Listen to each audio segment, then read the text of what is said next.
Haleluya, puji Tuhan. Dengan pertolongan Tuhan dan oleh karena kasih-Nya, kita ada lagi pada saat ini dan dengan waktu yang Tuhan berikan bagi kita yang patut kita syukuri ya, untuk mendengar dan merenungkan kebenaran firman Allah. Untuk itu saudara yang dikasih Tuhan, kita akan segera melihat renungan kita pada malam hari ini di dalam Injil Lukas Injil Matius pasal yang ke-15. Kita akan melihat ayat 21 hingga ayat yang ke-28. Demikian firman Tuhan. Perempuan Kanaan yang percaya. Lalu Yesus pergi dari situ dan menyingkir ke daerah Tirus dan Sidon. Maka datanglah seorang perempuan Kanaan dari daerah itu dan berseru, "Kasihanilah aku ya Tuhan, anak Daud, karena anakku perempuan kerasukan setan dan sangat menderita." Tetapi Yesus sama sekali tidak menjawabnya. Lalu murid-muridnya datang dan ia mengikuti kita, meminta kepadanya, "Suruhlah ia pergi." Ia mengikuti kita dengan berteriak-teriak. Jawab Yesus, "Aku diutus hanya kepada domba-domba yang hilang dari umat Israel." Tetapi perempuan itu mendekat dan menyembah dia sambil berkata, "Tuhan, tolonglah aku." Tetapi Yesus menjawab, "Tidak patut mengambil roti yang disediakan bagi anak-anak dan melemparkannya kepada anjing." Kata perempuan itu, "Benar Tuhan, namun anjing itu makan remah-remah yang jatuh dari meja tuannya." Maka Yesus menjawab dan berkata kepadanya, "Hai ibu, besar imanmu, maka jadilah kepadamu seperti yang kau kehendaki." Dan seketika itu juga anaknya sembuh. Puji Tuhan. Pada kesempatan malam hari ini kita diarahkan lagi hati dan pikiran kita untuk melihat apa yang dilakukan ya, respon daripada Tuhan Yesus Kristus terhadap seseorang yang meminta pertolongan. Nah, saudara yang dikasih Tuhan, ada banyak anak-anak Tuhan yang berjalan keliling ke sana kemari untuk meminta sebuah pertolongan, hanya untuk membuat kesenangan sesaat, tetapi juga ada memang sebagai suatu kebutuhan yang mendadak, tergantung situasi dan kondisi. Ya, saudara, begitu banyak manusia yang memohon pertolongan kepada pemberi-pemberi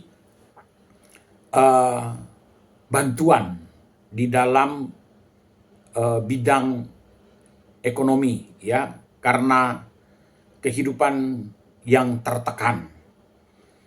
Nah, saudara yang dikasih Tuhan, kita anak-anak Tuhan, kita diberikan arahan, kita diberikan pandangan. Nah, namun di satu sisi, situasi kondisi yang sering kita alami di dalam tekanan apapun, saudara, justru di situ situasi itu adalah sebagai suatu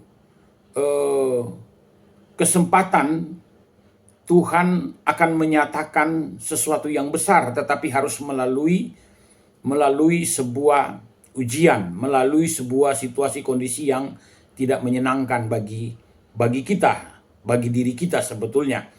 Nah, inilah yang saya sebut maka bahwa iman kita dituntut untuk berbobot, iman kita dituntut untuk berkualitas. Bukan saja pada waktu kita menikmati kebaikan, kesenangan yang Tuhan berikan, sukacita yang Tuhan berikan, tetapi juga pada waktu kondisi kita, keadaan kita dalam terjepit, dalam situasi yang terjepit, dalam situasi yang tidak menguntungkan untuk tubuh ini. Nah, justru di situ Tuhan memberikan ujian untuk melihat bobot iman kita, melihat kualitas iman kita yang sebenarnya, seperti yang terjadi di dalam pribadi kehidupan perempuan Kanaan ini. Nah, saudara, terkadang Tuhan seolah-olah tidak mengindahkan atas seruan kita. Seolah-olah Tuhan tidak mendengar, seolah-olah Tuhan itu acuh tak acuh, seolah-olah Tuhan itu masa bodoh dengan apa yang kita keluhkan, dengan apa yang kita serukan kepadanya untuk memohon pertolongan, memohon berkat kepadanya. Tetapi Tuhan seolah-olah menutup telinganya, seolah-olah menutup matanya untuk melihat siapa yang meminta tolong dan untuk mendengar teriakan dari mana, seruan dari siapa, permohonan pertolongan itu. Nah, di sini yang saya katakan tadi, Tuhan ingin melihat bobot iman saudara dan saya ketika berada pada situasi dan kondisi seperti yang dialami oleh perempuan ini, perempuan Kanaan. Jadi kita melihat ketika Tuhan seolah-olah terdiam, ketika Tuhan seolah-olah tidak ada bahan untuk memberikan jawaban kepada perempuan Kanaan ini dalam ayat yang ke-23. Ya, kita lihat. Tetapi Yesus sama sekali tidak menjawabnya. Lalu murid-muridnya datang dan meminta kepadanya, suruhlah ia pergi. Ia mengikuti kita dengan berteriak-teriak. Nah, kita lihat kalimat awal. Yesus sama sekali tidak menjawabnya. Saudara, bagaimana kehidupan saudara dan saya ketika kita diperhadapkan peristiwa yang sama seperti yang dihadapi oleh perempuan Kanaan? Kalau ada seseorang yang dalam keadaan mendesak, dalam keadaan sangat terjepit meminta sebuah pertolongan kepada kita, apa respon kita? Ya. Jadi seolah-olah dalam pandangan kehidupan sosial masyarakat, seolah-olah kehidupan sosial masyarakat itu kita lebih tinggi nilainya daripada Yesus. Karena Yesus tidak menjawab. Ini dalam seolah-olah ya. Nah, kalau ada seseorang yang meminta pertolongan kepada kita dalam keadaan mendesak, dan kita iba, paling tidak ada jawaban yang kita keluarkan. Oh iya, sebentar, saya ambilkan. Atau kita mungkin bertanya, Bapak Ibu dari mana? Banyak yang datang ke gereja-gereja, entah itu suami istri, entah itu perorangan, entah itu mewakili organisasi, banyak mengalami penolakan. Dan memang penolakan karena apa? Penolakan karena ada sesuatu yang janggal. Ya. Seperti baru-baru ini terjadi. Yang hanya memanfaatkan keadaan gereja, ya, situasi, kondisi gereja, salah satu gereja, sehingga orang datang meminta bantuan. Ya, ini merupakan modus, ya. Tetapi paling tidak ada jawaban yang kita keluarkan. Kita menanyakan asal usul mereka, kita menanyakan dari gereja mana, kita menanyakan dari organisasi mana, untuk apa mereka meminta sumbangan, dan kita menanyakan semua itu. Tetapi terhadap perempuan Kanaan, Yesus tidak menjawab. Nah, ini yang saya sebut tadi, bahwa seolah-olah pandangan kehidupan sosial kita lebih tinggi daripada Yesus, pandangan sosial Yesus, kan begitu. Karena Yesus tidak menjawab. Tapi kalau ada orang meminta tolong kepada kita, paling ada jawaban yang akan kita berikan. Ini tidak, saudara. Ya, tapi bukan itu intinya, bukan itu maksudnya. Bukan karena Yesus tidak memiliki pandangan kehidupan sosial yang lebih tinggi, dia jauh melebihi segala-galanya daripada kita. Dia yang berkuasa, dia yang dapat mengendalikan, dapat mengondisikan sesuatu yang tidak mungkin bagi manusia menjadi mungkin, menjadi nyata, menjadi kenyataan. Dia adalah segala-galanya. Tapi ini yang saya sebut bahwa dia sedang menguji, dia sedang melihat bobot iman daripada perempuan Kanaan ini. Juga terhadap anak-anak Tuhan, gereja Tuhan pada masa kini. Nah, seolah-olah tidak menjawab. Lalu kemudian, Yang kedua, ketika Tuhan seolah-olah menolak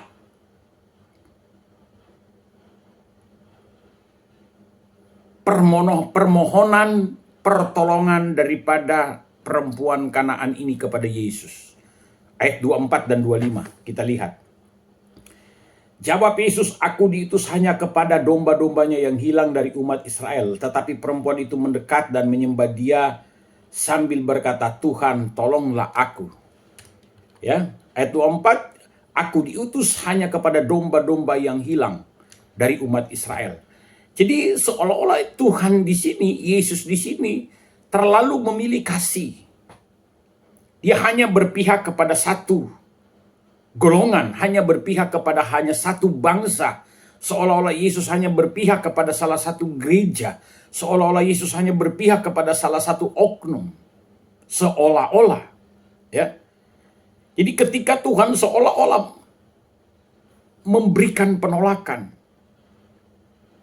ketika Tuhan tidak memberi jawaban, tidak memberikan respon, permohonan pertolongan, permohonan bantuan daripada seorang perempuan Kanaan yang menderita karena anaknya sakit, karena anaknya kesurupan, dikuasai oleh kuasa kegelapan. Padahal kondisi itu ada kondisi yang sangat genting, yang sangat mendesak. Anak itu harus dibebaskan daripada ikatan dosa, ikatan kuasa kegelapan. Tapi respon Yesus hanya seperti itu saja. Seolah-olah secara manusia di bawah standar. Tadi dia tidak menjawab, tidak merespon. Kemudian di sini ayat yang ke-24 seolah-olah Yesus pilih kasih. Hanya berpihak kepada satu bangsa, kepada satu golongan dan seterusnya. Tapi saudara yang dikasih Tuhan, kita lihat endingnya apa yang terjadi. Ya. Kita lihat di sini. Perempuan Kanaan ini dengan segala perjuangannya, dengan segala upayanya, yang tidak mengeluh, dia tetap terus berjuang. Tidak putus asa, dia terus tetap memohon pertolongan kepada Yesus. Dia punya keyakinan yang kuat terhadap Yesus. Dia percaya Yesus pasti menolongnya. Dia yakin Yesus pasti menunjukkan kuasanya. Yesus pasti memberikan solusinya. Yesus pasti memberkati dia. Dia tunjukkan upayanya, keyakinan yang kuat. Dia teguh, dia tidak tergoyahkan dengan Yesus tidak menjawabnya, Yesus tidak meresponnya, dia tidak tergoyahkan. Nah, ketika dia mendengar kalimat, "Aku hanya diutus hanya kepada umat Israel," perempuan Kanaan juga ini tidak tergoyahkan. Dia tidak kecewa, dia tidak patah hati, dia tidak tersinggung. Dia tetap memohon pertolongan karena dia tahu yang dia hadapi itu adalah orang yang tepat untuk memberikan pertolongan. Dialah satu-satunya yang mampu menyelesaikan masalah yang dihadapi oleh perempuan Kanaan ini. Dia tahu Yesus itulah yang satu-satunya dapat menyembuhkan anaknya. Dia tahu Yesus itulah yang dapat menyelesaikan seluruh problem, masalah, kehidupan, tekanan kehidupan yang dia alami. Sehingga saudara yang dikasih Tuhan, pada ayat yang ke-27 kita lihat. Kata perempuan itu, "Benar Tuhan, namun anjing itu makan remah-remah yang jatuh dari meja tuannya." Maka Yesus menjawab dan berkata kepadanya, "Hai ibu, besar imanmu, maka jadilah kepadamu seperti yang kau kehendaki." Dan kita lihat, seketika itu juga anaknya sembuh. Ini perjuangan, komitmen, konsekuensi, ya, memiliki komitmen, memiliki keteguhan, tidak goyah perempuan Kanaan ini. Sehingga apa yang dia lakukan tidak sia-sia. Karena dia tahu Yesus itu akan menolong, akan menyembuhkan anaknya. Yesus itu adalah yang menyelesaikan persoalan hidupnya dan seterusnya. Ya. Dia tidak pernah goyah, dia tidak pernah kecewa dengan Tuhan. Banyak anak-anak Tuhan kecewa dengan gereja, kecewa dengan Tuhan. Saudara boleh kecewa dengan gereja, tetapi jangan kecewa dengan Tuhan. Karena itu akan membahayakan diri kita. Saudara boleh kecewa dengan sesama kita, tetapi jangan pernah kecewa dengan Tuhan. Jangan pernah putus asa. Terus mempertahankan Dia dan tunjukkan bobot kualitas iman kita. Tuhan Yesus memberkati. Terima kasih Tuhan, renungan pada malam hari ini, Tuhan menolong kami semua, Tuhan telah mencerahkan hati dan pikiran kami. Kami mengucap syukur untuk semuanya, Tuhan kami terima. Di dalam berkat nama Tuhan Yesus Kristus. Haleluya, amin. Demikian renungan kita pada malam ini, Tuhan Yesus memberkati.